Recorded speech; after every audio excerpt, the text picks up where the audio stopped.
कर्मातीत अवस्था की निशानी क्या होगी? पहली निशानी है निर्वाण धाम वासी, निर्वाण स्टेज। अपने शास्त्रों में 4 मनुष्य के जो पुरुषार्थी रूप हैं वो गए हुए हैं ना। बचपन है, नौजवानी है, और नौजवानी भोगने के बाद फिर वानप्रस्थ, वानप्रस्थ से भी ऊंचा फिर क्या है? संन्यास, संपूर्ण न्यास। तो कर्मातीत अवस्था की यादगार है निर्वाण धाम वासी। क्या फिर वाणी चलेगी? वाणी चलेगी? फिर वाणी नहीं चलती। तो निर्वाण धाम जाकर के निर्वाण पद पाएंगे। तो निर्वाण पद पाने के लिए, वाणी से परे की स्टेज का पद पाने के लिए, जहां इशारे से ही सारी बात सबको समझा सके, है ना, तो ऊंची स्टेज है ना, उसके लिए मेहनत तो करनी पड़ेगी ना।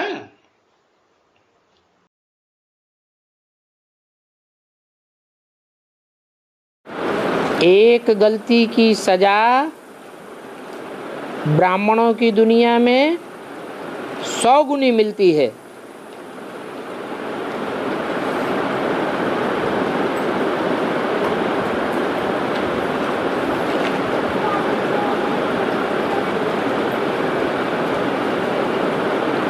तो कितनी देर तक ध्यान में बैठे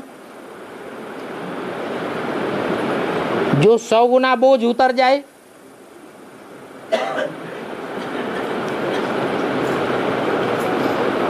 ब्राह्मणों की दुनिया में एक गलती की 100 गुना सजा मिलती है।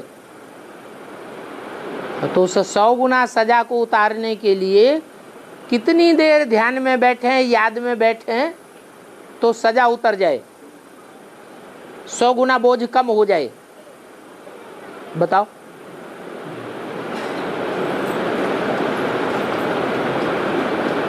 अभी की हमारी याद परिपक्व याद है या हिलती डुलती याद है? हिलती डुलती याद है। जो हिलती डुलती याद है वो याद ही परिपक्व नहीं है।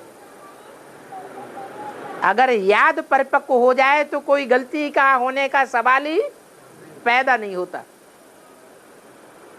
अंतिम स्टेज में प्रैक्टिस करते करते जब हम पहुंचेंगे तो हमारी याद की स्टेज परिपक्व हो जाएगी, और उस समय हम थोड़ा भी जो याद करेंगे उसमें हमारे अनेक जन्मों के पाप भस्म हो जाएंगे। पाप भस्म होते ही है तब जब अग्नि तेज होती है। अभी हमारी योग की अग्नि तीव्र है या बार बार माया बुझाती रहती है? तो अभी की योग अग्नि की शक्ति से हमारे पाप भस्म होने वाले नहीं है।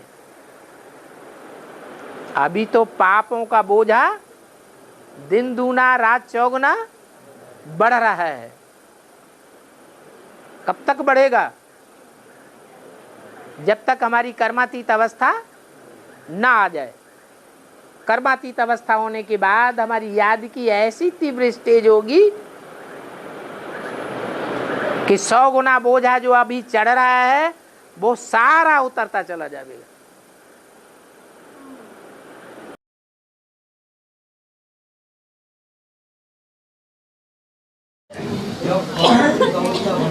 है? हाँ जी, बिल्कुल है। होने के बाद है अंदर क्या वजह है जो कर्मातीत स्टेज हो जाता है वो लड़ाई की चिंता ही नहीं करता है। कितनी भी लड़ाई होती रहे, जो कर्मातीत स्टेज वाला है वो डरेगा किसी से? वो तो निडर हो जाता है। तब लड़ाई की बात तो आया है। लड़ाई लड़ते हैं कौन? असुर लड़ते हैं। वो सत्य के पक्ष पर अडिग रहता है, डिगता नहीं है। धरत परिये धर्म ने छोड़िए। लड़ाई की कोई बात नहीं है। जब कर्मच का अवस्था हो जाएगा, सत्य के लिए लड़ाई नहीं लड़ेगी, सत्य छोड़ करके भाग जाएंगे। वो तो नहीं समझा था इसलिए पूछ रहा है। अरे कर्मातीत अवस्था में ही सत्य की लड़ाई होगी। यह कर्मातीत अवस्था नहीं है, देह अभिमानी है, तब सत्य के लिए लड़ाई लड़ सकेगा। लड़ाई सत्य के लिए 100% सच्ची लड़ाई कौन लड़ेगा? जो जीते जी मरा हुआ होगा, कर्मातीत होगा, या जो देह अभिमानी होगा वो करेगा लड़ाई। जो जीते जी मरा हुआ होगा वही धर्म के लिए मरेगा, सच्चाई के लिए मरेगा। झूठा होगा तो आधा असत्य ग्रहण कर लेगा। और स्वदेशी आंदोलन जब हुआ ऐसा ही हुआ था है जैसा स्वदेशी आंदोलन जब हुआ था हाँ तो ऐसे ही वो होकर के ही लड़ा था। हाँ जी।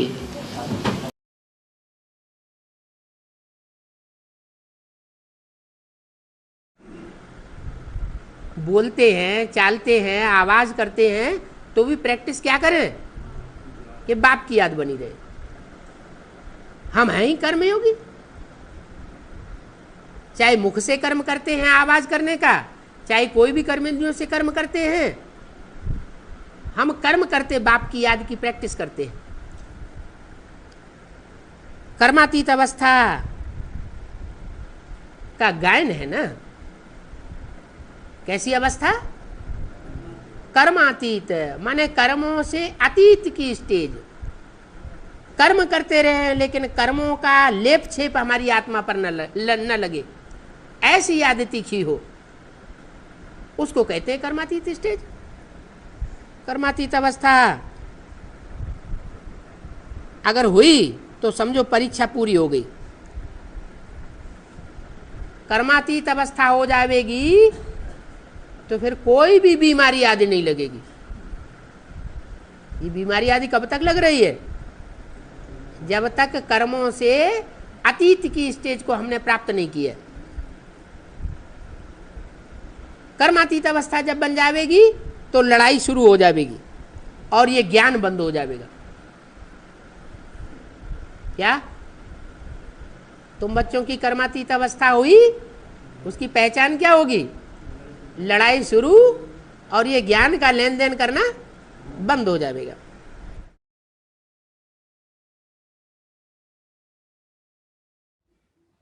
आज भाई वो 3 समझावे 2 समझावे,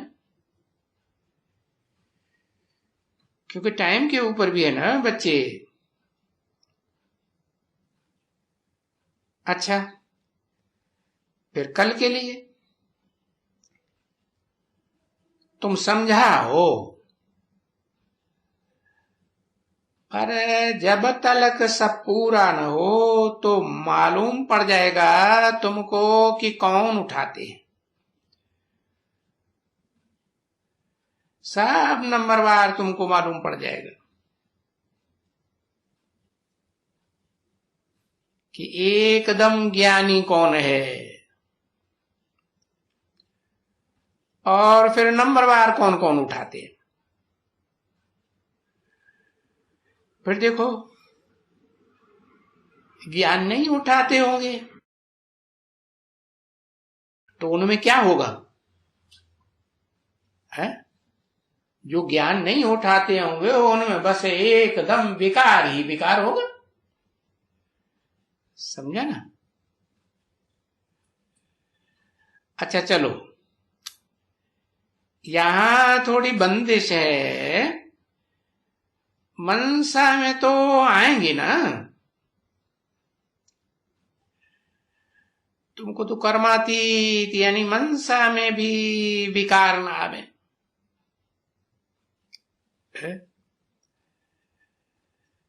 अगर मनसा में भी आते हैं तो कर्मातीत अवस्था तो नहीं कहेंगे ना। तो ऐसी अवस्था प्राप्त करनी है। तो उनको सबक मालूम पड़ जाएगा कि कौन अच्छी तरह से पढ़ने वाले हैं, कौन पास होने वाले हैं, कौन फेल होने वाले हैं, कौन कौन ऐसे हैं जो बिल्कुल ना पास हो जाएंगे। तो तुमको सब मालूम पड़ जाएगा,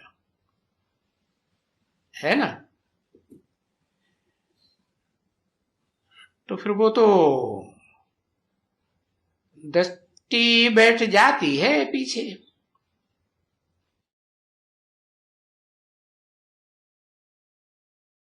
बेचारे मनुष्यों को ये भी नहीं मालूम है कि भगवान आएंगे तो सुख कौन सा सुख देंगे, है कौन सा सुख देंगे।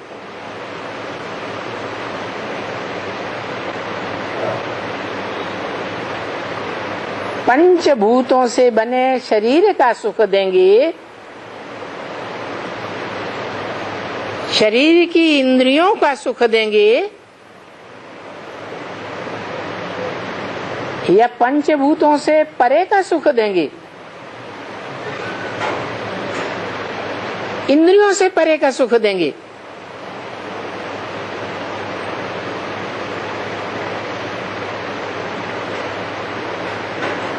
भगवान को तो अपना रथ, अपना शरीर है ही नहीं। जिसको शरीर ही नहीं है उसको अपनी इंद्रियां होंगी, इंद्रियां भी नहीं तो कौन सा सुख देंगे।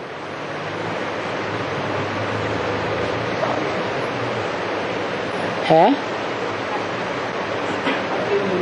अति इंद्रिय सुख देंगे, इंद्रियों से अतीत का सुख, जहां इंद्रियों की कोई जरूरत ही नहीं।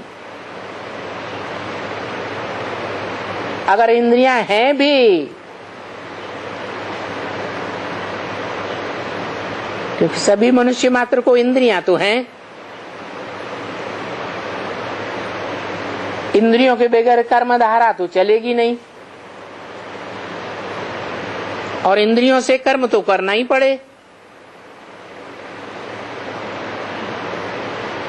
नाक है, श्वास लेंगे या नहीं लेंगे, कान है, आवाज कान में जाएगी, सुनेंगे या नहीं सुनेंगे। आंखें हैं, देखेंगी या नहीं देखेंगी।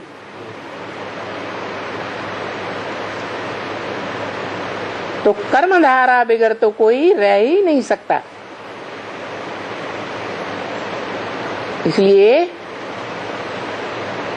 भगवान स्वयं कहते हैं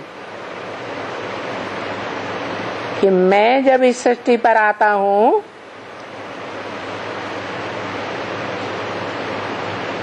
तो कर्म करता हूं।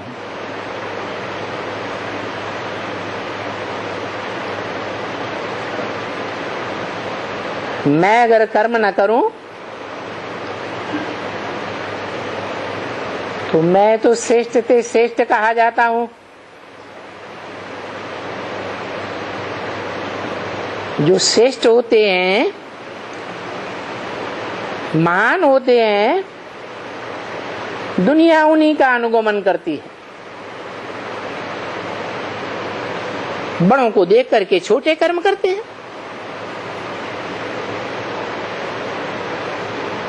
परंतु मैं जो कर्म करता हूं उसका तो संसार में नहीं, खास करके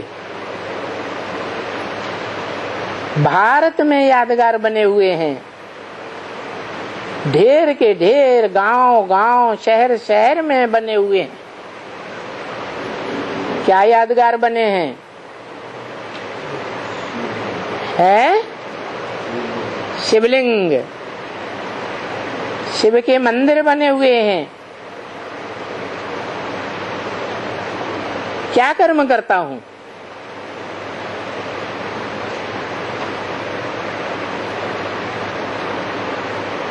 मैं जो कर्म करता हूं सभी उन्हीं कर्मों का अनुगमन करते हैं।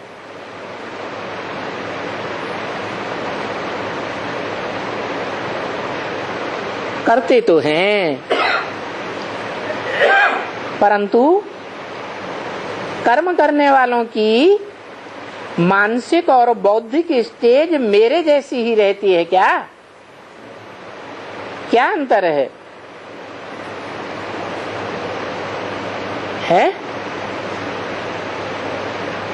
कुछ अंतर है या नहीं है?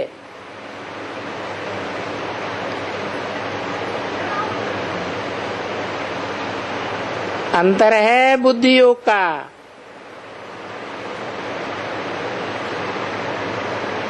मैं जो कर्म करता हूं, जो तुम बच्चों को भी सिखाता हूं, क्या कर्म करते क्या करो? बाप की याद में रहो।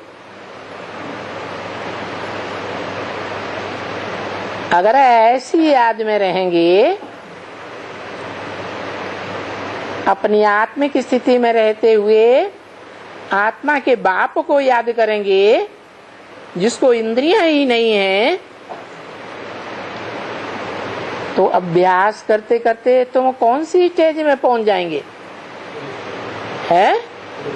अतीन्द्रिय सुख की स्टेज में पहुंच जाएंगे, जिस स्टेज में 100% मन बुद्धि इंद्रियों का सुख लेने में नहीं लगेगी, इंद्रियों के सुख से अतीत हो जाएंगे।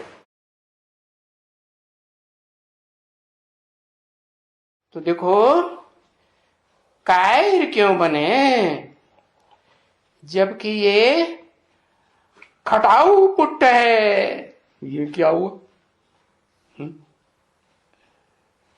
अरे ये बड़े ते बड़ी कमाई है। खटाऊ पुट्ट बने, ये तो दिल खट्टा कर देने की सन्यासियों के लिए बात हो गई।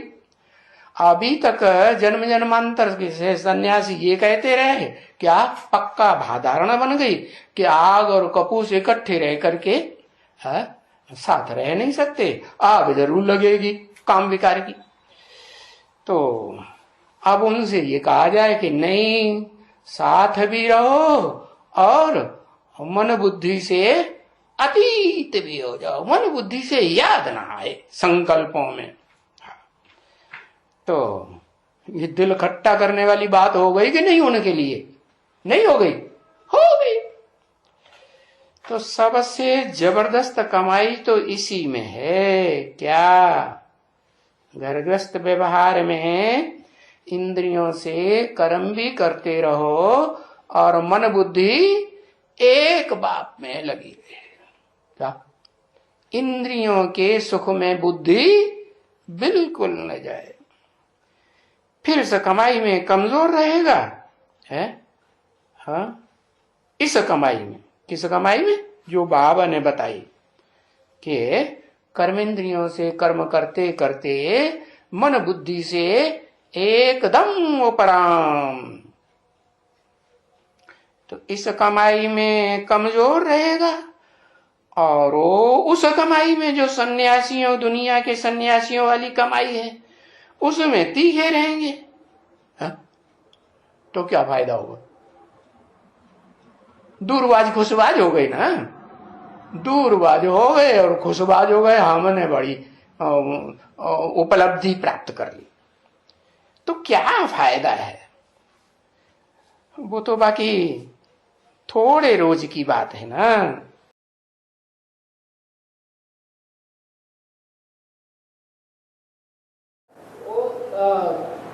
कैसे आना जाना करेंगे बताइए? कैसे आना जाना करेंगे? 1 घंटे ही तो आना जाना है, और क्या करना? 1 घंटे के पुरुषार्थ से क्या पुरुषार्थ हो रहा है हमारा? 1 घंटे 24 घंटे कर्म करो और बाप को याद करो। कर्म योगी हो कि कर्म अलग है, योग अलग है? ये बात तो आप नाम से बता रहे हैं। ये बात अभी लास्ट में पता चली। अभी तक कर्म खूब करते रहे, धड़ाधड़ कर्म करते रहो, याद मत करो बिल्कुल। अभी तक इनको पता ही नहीं था। अरे गीता में कर्मयोग की बात आई है, कर्मयोगी बनो। हमारी याद भी प्रवृत्ति मार्ग की है, हम खुद भी प्रवृत्ति मार्ग के हैं, हम निवृत्ति मार्ग के नहीं हैं। जब हमारा कर्म भी प्रवृत्ति मार्ग का है, कर्म भी करें और साथ में याद भी करें।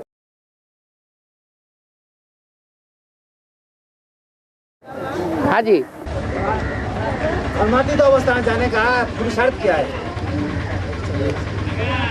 ऐसा कर्म करो बाबा की याद में रह करके जो कर्म से अतीत रहो।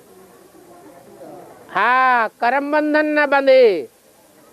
जैसे महबूब होता है, महबूबा की याद में कारखाने में काम करता है या कारखाने जाता है, आंखें खुली हुई रोती है। कौन कौन आंखों के सामने से गुजर गया उसे पता ही नहीं। आंखें, इंद्रियां खुली हुई है, लेकिन आंख ने काम क्यों नहीं किया? क्योंकि मन महबूबा की तरफ है। तो ऐसे ही परमपिता परमात्मा की याद इतनी गहरी हो कि दूसरा कोई इंद्रियों से अनुभव में ना आवे। क्या ऐसे नहीं इंद्रियों से कर्म करना छोड़ देना है? क्या कर्म योगी तो हैं, कर्म सन्यासी नहीं है, लेकिन कर्म ऐसी गहरी याद में रह करके करें कि कर्म का लेप छेप हमारा मन बुद्धि न पकड़े। मन बुद्धि जब कर्म का लेप छेप नहीं पकड़ेगी तो उसका सुख दुख अनुभव होगा ही नहीं, तो पाप पुण्य बनेगा ही नहीं, तो कर्म से अतीत अवस्था बन जाएगी।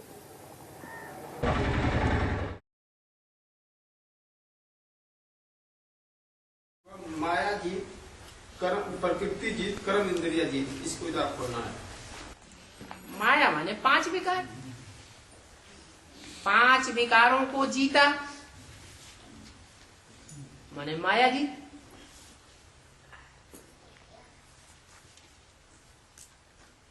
काम विकार की बात संकल्प में ना आए, वाचा में ना आए, कर्मेंद्रियों में भी ना आए।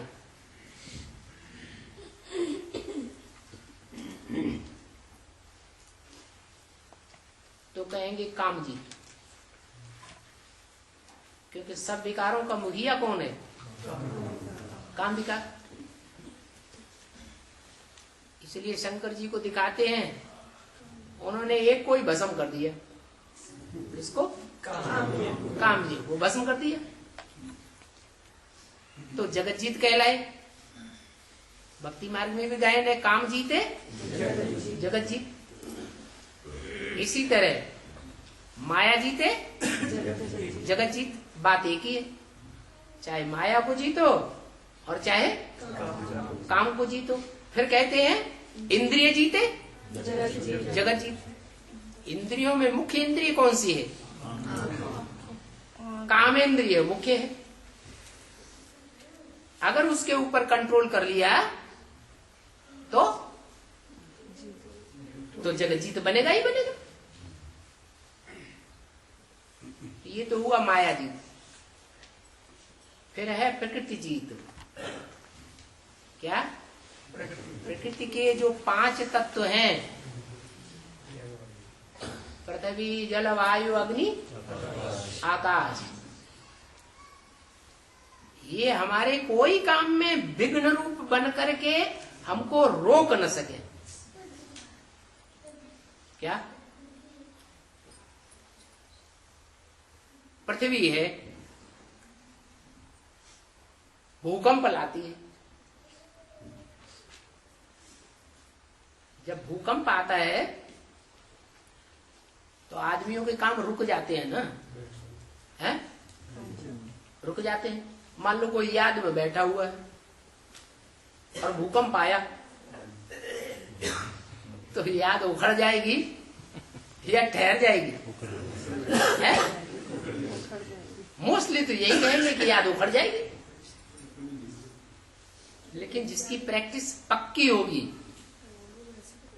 और जिसको पक्का निश्चय है कि इस दुनिया का विनाश आज नहीं तो कल होना ही होना है, और दुनिया का सबसे बड़ा विनाश जो होता है वो भूकंप से ही होता है।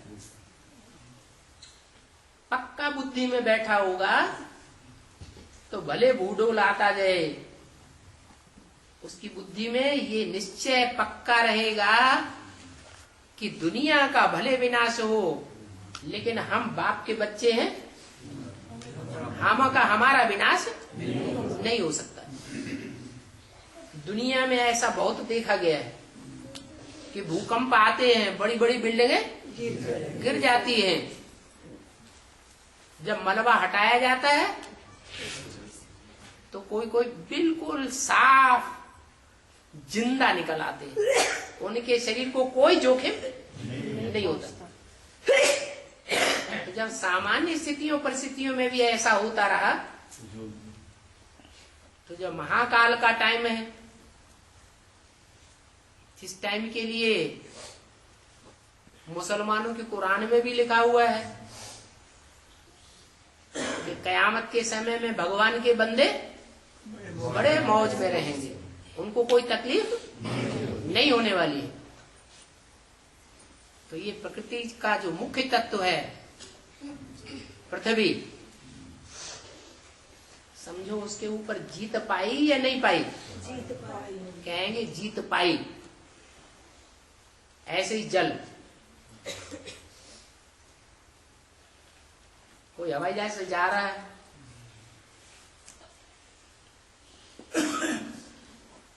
और इंजन खराब हो गया और छतरियां दे करके नीचे डाल दिया, या जो भी साधन है छोटा मोटा, समंदर में कूद पड़े, जिनकी बुद्धि में निश्चय होगा, निश्चय बुद्धि विजयते होंगे, वो जल तत्व भी उनका कुछ बिगाड़ नहीं सकेगा, वो जीत पालेंगे। कभी ऐसा हुआ है कभी एक एरोप्लेन खराब हो गया था, बर्ड हिट हो गई थी, तो वो सबके सब वो उसने पानी की तरफ मोड़ दिया, वहीं पे लैंडिंग कर गया वो। हाँ जी। एरोप्लेन तो सबके सब जितने यात्री थे सब बच गए। तो अपने अपने पूर्व जन्मों का हिसाब किताब है, बनी बनाई बन रही, अब कुछ बने ना। जिन्होंने अच्छे कर्म किए हैं उनको प्रकृति के 5 तत्व भी सुरक्षित रखते हैं, क्योंकि प्रकृति जो है वो माता तो है, और प्रकृति ऐसी माता है जो माया से भी ज्यादा पावरफुल है। क्या?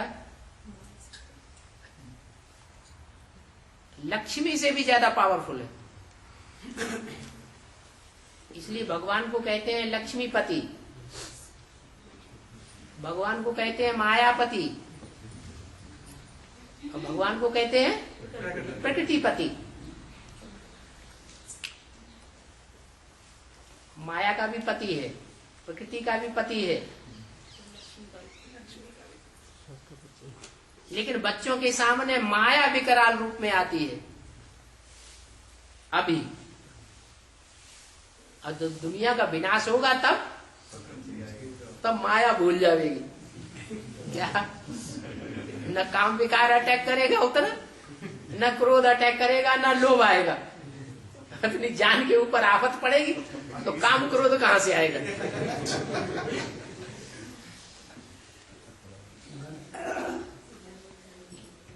तो उस समय प्रकृति का जो रूप है वो विकराल रूप होगा, महातामसी रूप होगा। लेकिन जो बाप के बच्चे होंगे वो पांचों तत्वों से सुरक्षित रहेंगे।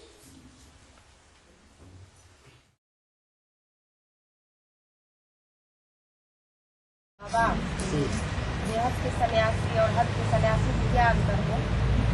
बेहद के जो सन्यासी होते हैं वो घर बार का त्याग नहीं करते, और जो हद के सन्यासी होते हैं वो क्या करते हैं? घर बार का त्याग कर देते हैं, गृहस्थी का त्याग कर देते हैं। वो विकारों का त्याग नहीं कर पाते। जो बेहद के सन्यासी हैं वो घर गृहस्थ का त्याग नहीं करते, पत्नी बीवी बच्चों का त्याग नहीं करते, 5 विकारों का त्याग करके दिखाते हैं। ये तो बहुत बड़ा अंतर है।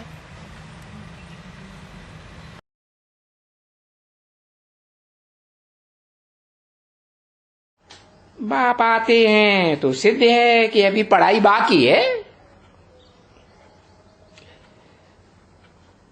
और आपकी अवस्था से भी सिद्ध होता है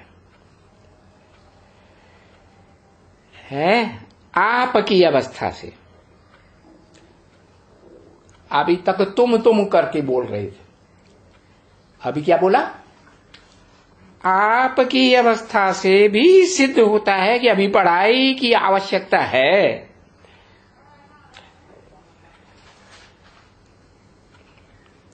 ऊंचे से ऊंची अवस्था बनाने के लिए बहुत पढ़ाई की दरकार है।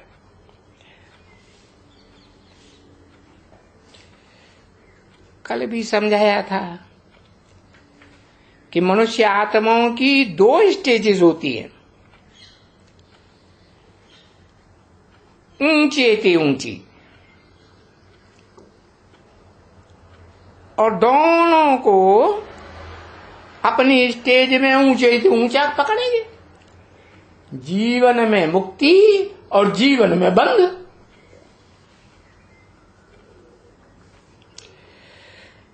जो जीवन मुक्ति की पहली अवस्था है उसको कर्मातीत कहेंगे। तो फिर वो जीवन में मुक्ति है, बंधन से मुक्ति, फिर जीवन बंध। क्योंकि मेरे जो अनन्य बच्चे हैं वो भी सदैव कर्मातीत स्टेज में नहीं रहते हैं।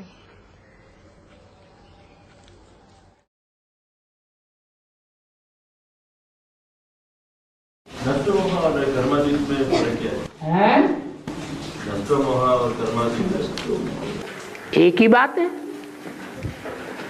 जो कर्मातीत हो जाएगा उसमें कोई चीज में, कोई व्यक्ति में, अपने शरीर के अंगों में, शरीर में कोई ममत्व तो नहीं रह जाएगा।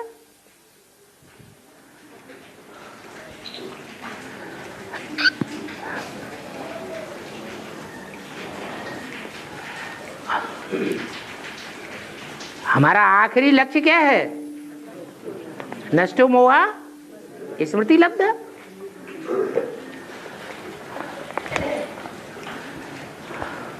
बाबा, किसी आत्मा की इस टाइम में अगर ऐसी स्थिति बन जाए तो किसी आत्मा की ऐसी स्थिति बन सकती है? कौन सी स्थिति? नष्टो मोहा कर्मातीत अवस्था। अभी राजधानी स्थापन हो गई, फिर पहले स्थापना होगी या पहले कर्मातीत स्टेज बन जाएगी? स्थापना के साथ साथ कर्मातीत स्टेज भी बनेगी।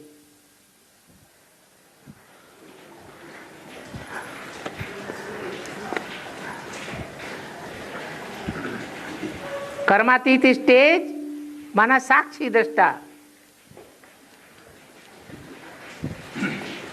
गीता में बोला है साक्षी दृष्टा निर्गुणो केवलस्य। सत रज तम 3 गुणों का कोई असर नहीं होता।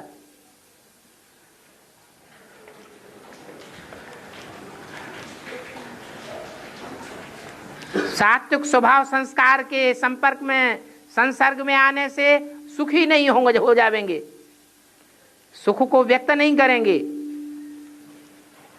तामसी आत्माओं के संसर्ग संपर्क में आने से दुख का अनुभव नहीं होगा, दुख अनुभव नहीं करेंगे।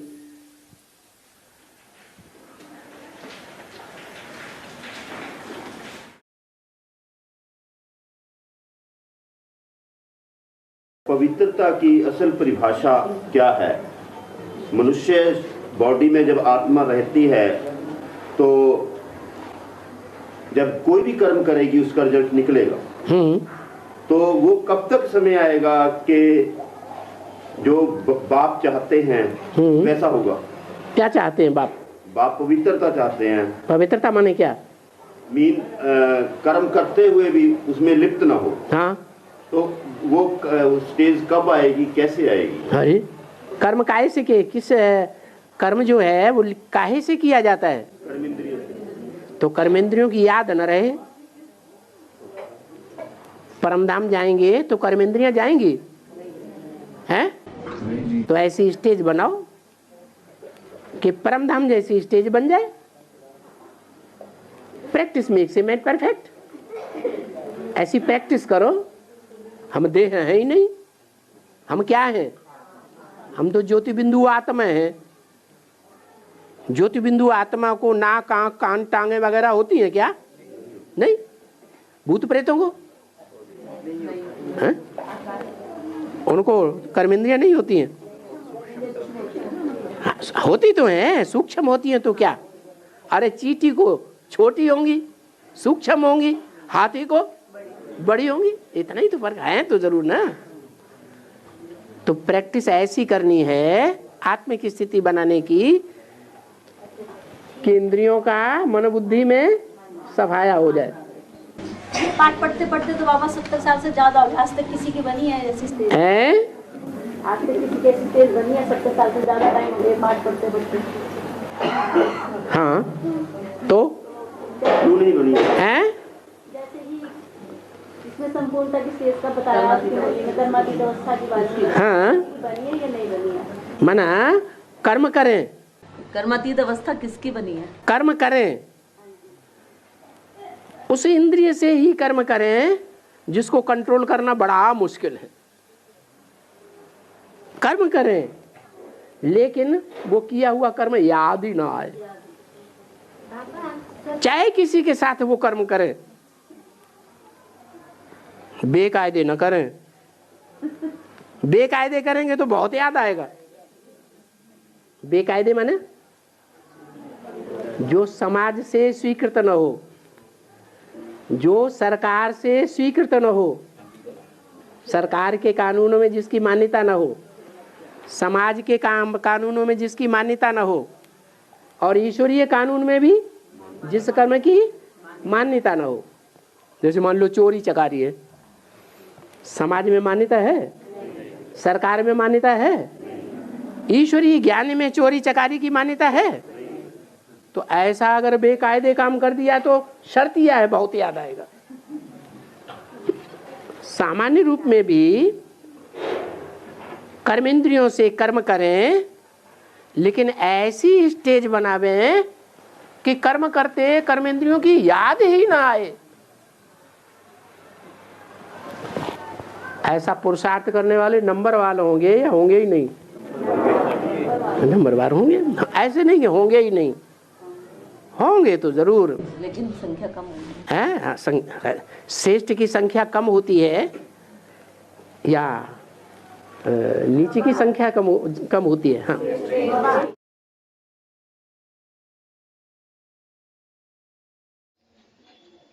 है। तो बाबा ने समझाया बहुत बार है कि जितना जितना तुम कर्मातीत अवस्था वाले बनते हो, कौन सी अवस्था है? कौन सी अवस्था? कर्म अतीत, कर्म से परे की स्टेज वाले। कर्म क्या, कर्मातीत क्या होती है? माने आंखों से देखते हैं तो देखना बंद कर दें, देखने से परे हो जाए। कान सुनते हैं तो सुनने से परे हो जाए। हाँ, माने मुसलमान तो अच्छा करते होंगे ना, कान में उंगली दे देते, किसी की सुनते ही नहीं, है ना? ऐसे नहीं। फिर कर्मातीत का मतलब है ज्ञानेंद्रियों की बात नहीं है। ज्ञानेंद्रियों से ज्ञान की बात तो लेना है, आंखों से देखना है, परखना है, कानों से ज्ञान सुनना है, मुखों से दूसरों को सुनाना है। हाँ, और नाक से सूंघना भी है कि भाई ऐसे में बदबू तो नहीं आती है कि विचार की। जात जाति का मूत्र पिएगा तो बदबू नहीं आएगी? हाँ, बदबू आएगी।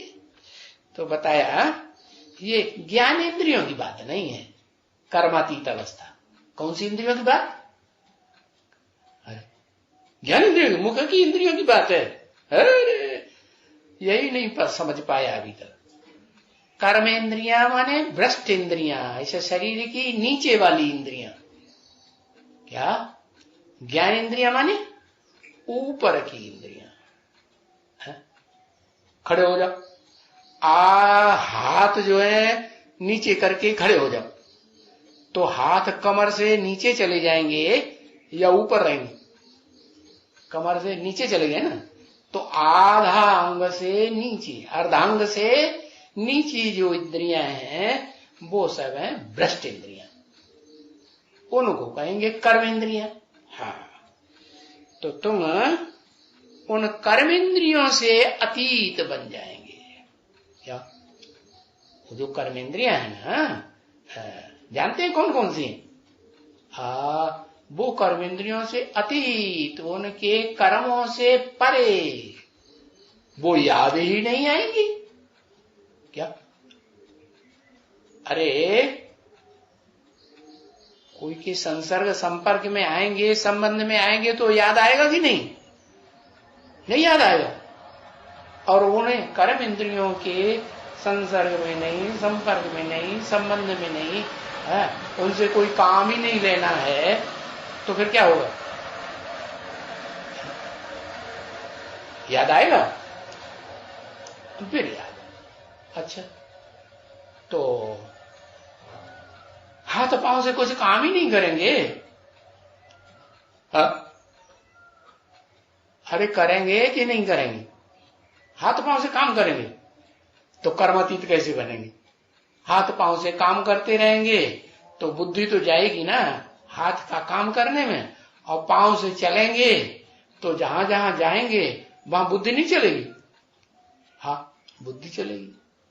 अरे नहीं, तुम आत्मा जो हो ना, वो मन बुद्धि से हाथों के कर्मों को, पांव के कर्म को, और जो भी इंद्रियां हैं कर्मेंद्रियां, उनके कर्मों को याद ही नहीं करेंगे। कम कार्डे दिल, दिल यार्डे, माने दिल और किसी में लगाएंगे ही नहीं। किसमें दिल लगाएंगे? है? एक दिल वाला बाबा आया हुआ है तो बाबा तेरे में ही दिल लगाएंगे, तो तुम कर्मातीत अवस्था बनती जाएंगे। जितना तुम कर्मातीत अवस्था पहले सतयुग में थे, हैं? पहले सतयुग, पहला सतयुग कौन से है? अरे वो विष्णु लोक कि 16 कला संपूर्ण कलातीत युग। क्या? कैसा युग? कर्मातीत, कलातीत और अतीन्द्रिय सुख वाला, इंद्रियों से परे का सुख लेने वाला युग। तो तुमको खुशी बहुत, क्या क्या कहा? जितना जितना तुम कर्मातीत बनते जावेंगे, कर्मेंद्रियों की याद से परे होते जावेंगे, उतना तुमको बहुत खुशी हो। अगर पीछे कुछ कम हुई है कर्मातीत अवस्था, तो फिर खुशी भी कम होगी। हाँ, बाबा कर्मातीत खाना क्या कर्मातीत और फरिश्ता बनना? कर्मातीत का मतलब कर्म से परे हो जाना। ऐसे नहीं कि कर्म करना नहीं, कर्म करते हुए भी बुद्धि कर्म में आसक्त न हो, लिम्पायमान न हो। जैसे कर्म किया किया न किया, उस कर्म का सुख अथवा दुख अनुभव में ना आवे, उसको कहेंगे कर्मातीत। ऐसे कर्म करने वाले के लिए गीता में बोला है कि सारे संसार की भी हत्या कर दे तो भी उसके ऊपर कोई पाप नहीं लगेगा।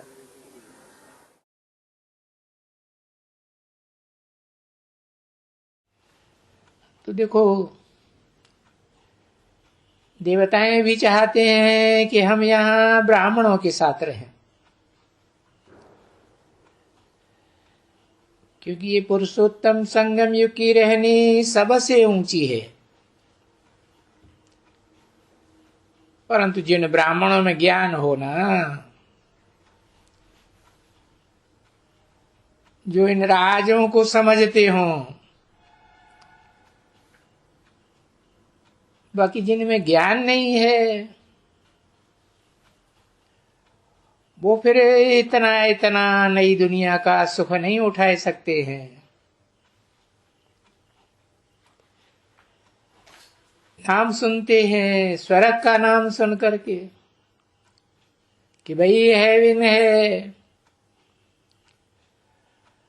परंतु अभी नॉलेज कहाँ पाई है, पढ़ाई कहाँ पढ़े हैं सभी।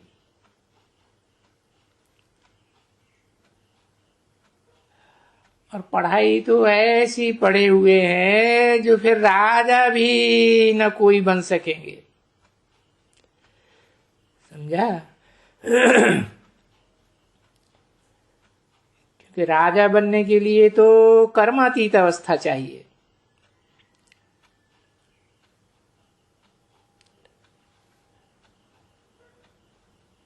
अगर अभी बने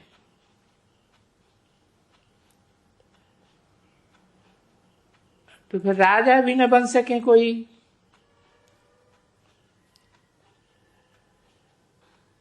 तो ये ड्रामा के विरुद्ध हो जाए।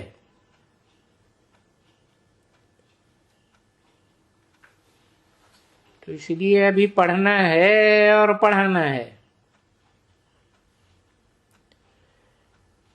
ऊंच पद पाने के लिए है ही मुख्य पढ़ना और पढ़ाना। और वंडर भी ये है, बाप को भी बुलाते हैं। किस लिए बुलाते हैं? क्या करके हमको पढ़ाओ, योग सिखलाओ, पवित्र बनाओ। पढ़ाओ, योग सिखलाओ।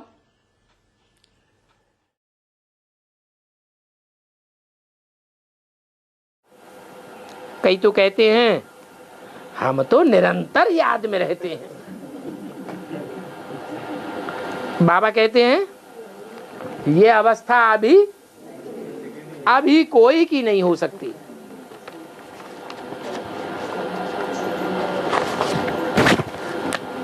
अंत में 8 ही निकलेंगे जिनकी निरंतर याद की स्टेज होगी। अगर निरंतर अभी याद में हो जावे तो कर्मातीत अवस्था हो जावे। कैसी अवस्था हो जावे? कर्म जो कर्मेंद्रियों से करते हैं, उन कर्मेंद्रियों के कर्म करने से मन बुद्धि बिल्कुल उपराम हो जावे, कर्म इंद्रियों से कर्म भले करेंगे लेकिन उसका पाप पुण्य उनको छू नहीं सकता। जो बात वो झूठी गीता में भी विद्वान पंडित आचार्यों ने समझ ली, उन्होंने भी लिखा है कि योग निष्ठा में जो रहने वाला है वो सारे संसार की हत्या कर दे तो भी उसके ऊपर पाप नहीं लग सकता। अब हत्या तो कर्मेंद्रियों से ही करेगा, लेकिन कर्मेंद्रियों से हत्या करते हुए भी उसका बुद्धियोग किसके साथ जुड़ा होगा? बाप के साथ जुड़ा होगा। तो बाप उससे एक्यूरेट कर्म कराएगा या गलत कर्म कराएगा?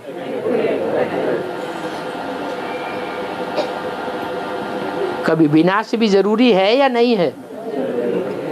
तो जब विनाश जरूरी है तो विनाश कराया।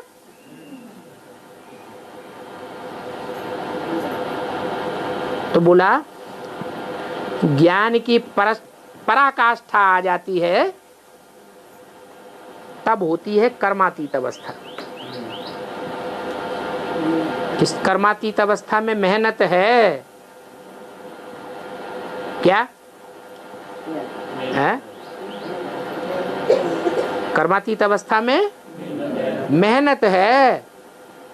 मान लो आंखें हैं, आंखें भी इंद्रियां हैं कि नहीं है? हैं इंद्रियां। आंखों से संग का रंग लगता है या नहीं लगता है?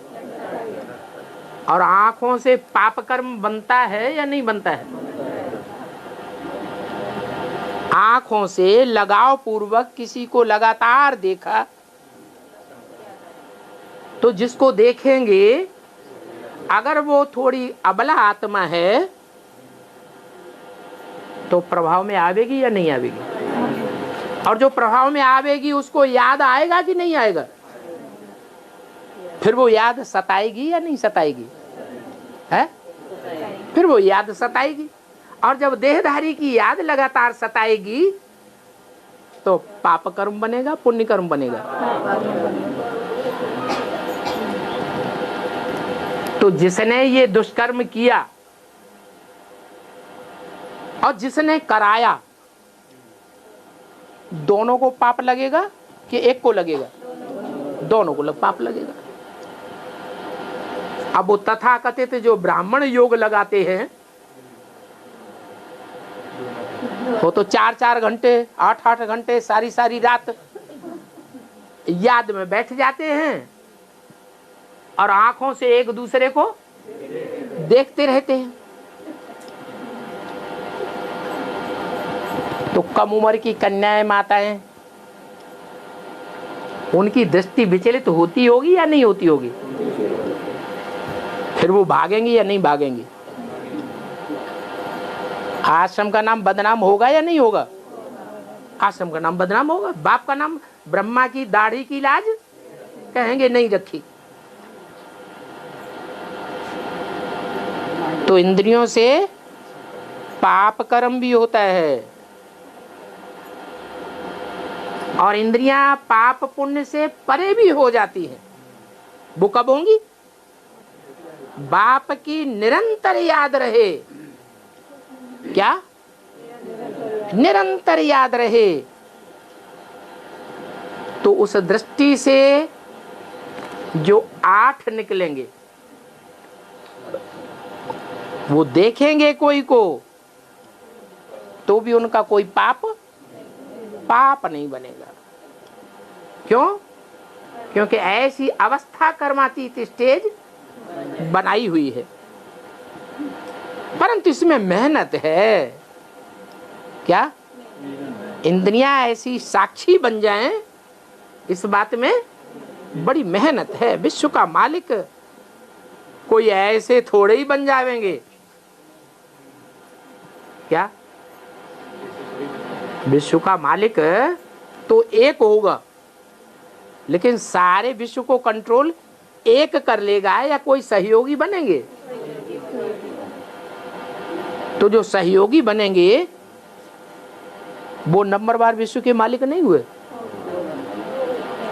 वो भी तो नंबरवार विश्व के मालिक हुए ना।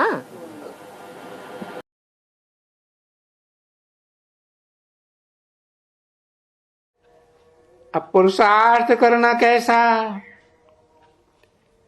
जब वो सुनते हैं भाई पवित्र तो जरूर रहना है, क्योंकि इसे काम विकार को जो पतित बनाते हैं, ये काम विकार, उस पर जीत पहनने से तुम ये जगत जीत लक्ष्मी नारायण बनेंगे।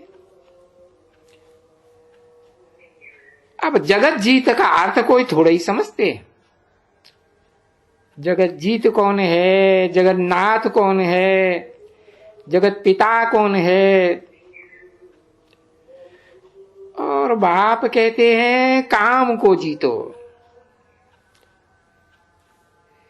इसे जगत पिता ने जीता था, मनुष्य सृष्टि का जगत पिता। तो जगत जीत बनो। और फिर मनुष्य गाते हैं मन के जीते जगत जीत, तो मन को जीतो, जगत जीत बनो। समझे? जो काम जो अक्षर है, जो उनकी पूंजी है एकदम दुर्योधन दुशासनों की, उसके अक्षर नहीं लेते हैं, कह देते हैं मन जीते जगत जीत। अब मन को कंट्रोल करो ना, आमन करो, मन आमन करो। अभी मन को अमन तो जब शरीर न हो तभी ये मन अमन हो जावे। तो कहते हैं कि शरीर को भूल जाओ, बाकी आत्मा रह जावे याद। बाकी मन तो कभी होता ही नहीं है। ये मन तो बड़ा चंचल है, समझा ना बच्चे? ये बंदर बुद्धि है, बंदरों का हेड गाओ। तो इतना जो देह मिलती है कर्म करने के लिए, तो वो अमन जिसकी देह कर्म करने के लिए, ये आदर्श ही है कर्म करने के लिए। वो कर्मातीत अवस्था में कैसे रहेंगे? कर्मातीत अवस्था कहा ही जाता है मुर्दे को, ऐसे समझो। समझा? जीते ही मुर्दा जैसे, यानी इन शरीरों से एकदम आत्माएं न्यारी हो जाएं।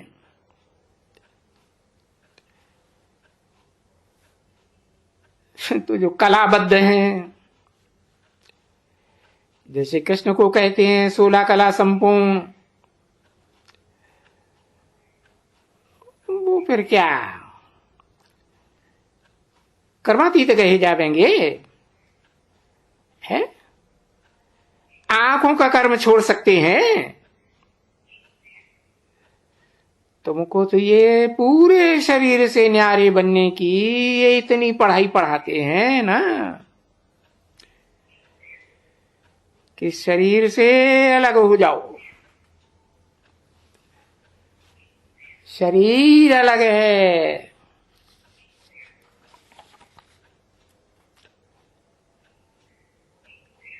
और रहने वाला है परम धाम का, जो शरीर से अलग है। शरीर अलग है, रहना होता है इस सृष्टि पर।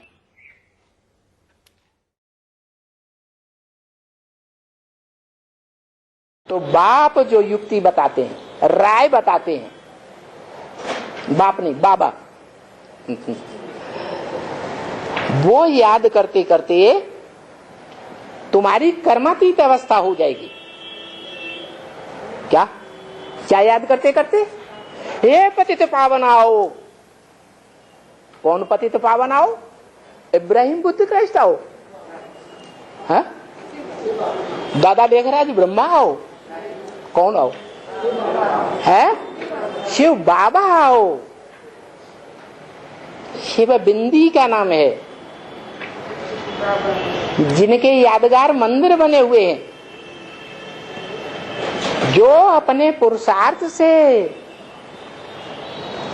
साकारी से निराकारी बिंदी सदा काल के लिए संगम में बन जाता है। क्या साकारी से क्या बन जाता है? निराकारी बन जाता है। वो शिव बाबा की बात है, शिवलिंग की बात है। उस निराकारी बिंदु सुप्रीम सोल की बात नहीं है, जो कहता है कि न मैं पूज्य बनता हूं न मैं पुजारी बनता हूं। माना मंदिर में जो शिवलिंग पूज्य है, सारी दुनिया में मंदिर मिले हैं, यादगार मूर्तियां मिली हैं लिंगाकार, वो सार्वभौम पूजा किस आत्मा की होती है? वो सुप्रीम सोल तो कहता है ब्रह्मा द्वारा, न मैं पूज्य बनता हूं न मैं पुजारी बनता हूं। तो जो शिवलिंग है, जो पूज्य है, पूजने योग्य है, जिसकी सारी दुनिया पूजा करती है, वो किसकी यादगार है? हाँ, उस साकार मनुष्य सृष्टि के बाप की यादगार है, जो पुरुषार्थ करके बाप समान टाइटल धारण कर लेता है, जिसका नाम शिव के साथ जोड़ा जाता है। और कोई भी 500-700 करोड़ मनुष्य में से किसी का नाम शिव के साथ, कोई देवता का नाम नहीं जोड़ा जाता, चाहे वो त्रिमूर्ति ही क्यों न हो। क्योंकि जो ऊंची से ऊंची मूर्ति शंकर है, वो भी याद में बैठा हुआ है। पुरुषार्थ कर रहा है या पुरुषार्थ संपन्न हो गया? तो अधूरा है या संपूर्ण हो गया? अधूरा है। उसको भी इंद्रियां दिखाई जाती हैं, नाक आंख कान मुंह हाथ पांव। उसकी पूजा नहीं होती है मंदिर में। हाथ पांव नाक आंख कान वाली मूर्ति की पूजा होती है। किसकी पूजा होती है?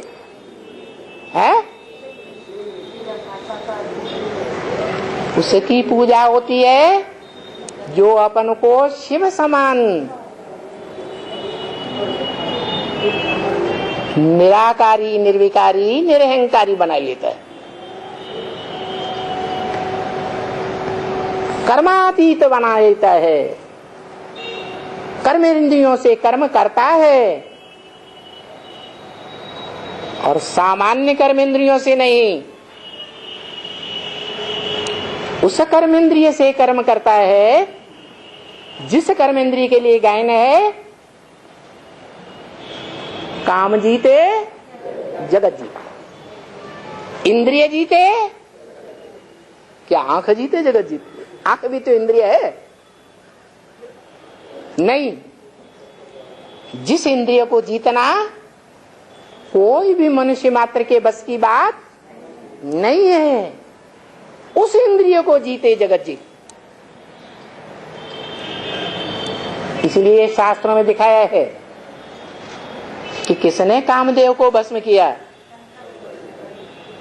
कामदेव कोई अलग से देवता नहीं था, है वो जो देवता कहा गया 500 करोड़ मनुष्य आत्माओं के बीच में हीरो पार्टधारी ऊंचते ऊंचे है, वो महादेव वाली आत्मा अपने अंदर के कामदेव को भस्म कर देती है। कर्मातीत अवस्था हो जाती है। कर्म भल करता है कर्मेंद्रियों से। सन्यासी नहीं है कि कर्मेंद्रियों से कर्म करना छोड़ दे, संग करना छोड़ दे, नहीं, कर्मेंद्रियों से कर्म भी करता है, परंतु कर्मातीत स्टेज में काम करता है। कर्मेंद्रियों का फल प्राप्त नहीं करता। और कर्मातीत अवस्था जब तुम्हारी बन जाएगी तो तुमको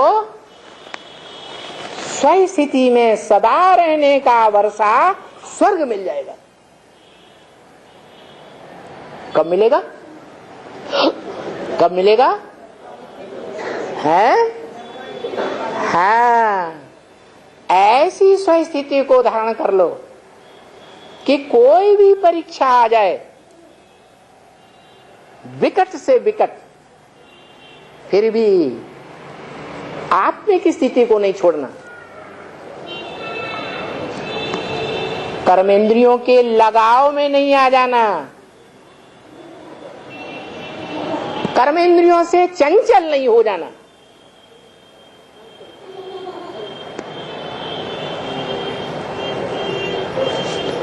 पीछे चलो। क्या? कर्मातीत हो जाना, लेकिन थोड़ा पीछे चलो। पीछे जाकर के थोड़ा ठहरना। कहां? हाँ, जीवन मुक्ति में जाने से पहले जीवन रहते होते देह में आत्मा रहते रहते कर्मेंद्रियों से कर्म करते करते, ज्ञानेंद्रियों से कर्म करते करते आत्मिक स्थिति में ऐसे ठहर जाओ पहले कि घर में नंबरवार ठहरने योग्य बन जाओ। क्या? हाँ, जब यहां सब सुख शांति हो जाएगी, क्या कहा? जब यहां माने कहा? इस नीचे की दुनिया में, साकार दुनिया में सब प्रकार की सुख शांति हो जाएगी। क्योंकि दुनिया में जो विनाश होता है वो सबसे बड़ा विनाश प्रकृति से होता है। कैसे होता है?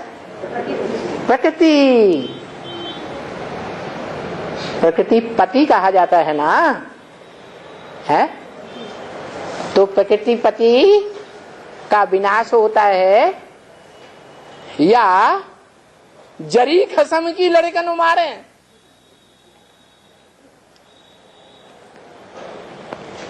प्रकृति पति के बच्चों का विनाश होता है शरीर से। किसका विनाश होता है? है? सारी सृष्टि का जब विनाश होगा तो एक बचेगा या नहीं बचेगा? साकार सो निराकार, जिसके लिए गीता में कहा है अव्यक्त मूर्तिना। ऐसी मूर्ति माने साकार, अमूर्त माने निराकार। ऐसी मूर्ति जो अव्यक्त भी है, इन आंखों से देखने योग्य नहीं है। अव्यक्त का मतलब वो मूर्ति, उसके हाथ पांव नाक आंख कान दिखाई नहीं देते, भले इस आंखों से नहीं दिखाई देते, लेकिन है तो साकार ना है। कर्मेंद्रियां कट जाती हैं क्या? रहती है ना। ऐसे तो नहीं ये कट गई खलास, नहीं, कर्मेंद्रियों से कर्म करता है, फिर भी निराकारी है। माने वो इंद्रियां इन आंखों से देखने में उस मूर्ति में दिखाई नहीं देती, तो ऐसी जब कर्मातीत अवस्था हो जाएगी, उससे पहले थोड़ा आत्मिक स्थिति में ठहरना, घर में जाना। कौन सा घर? तुम आत्माओं का घर, आत्मलोक।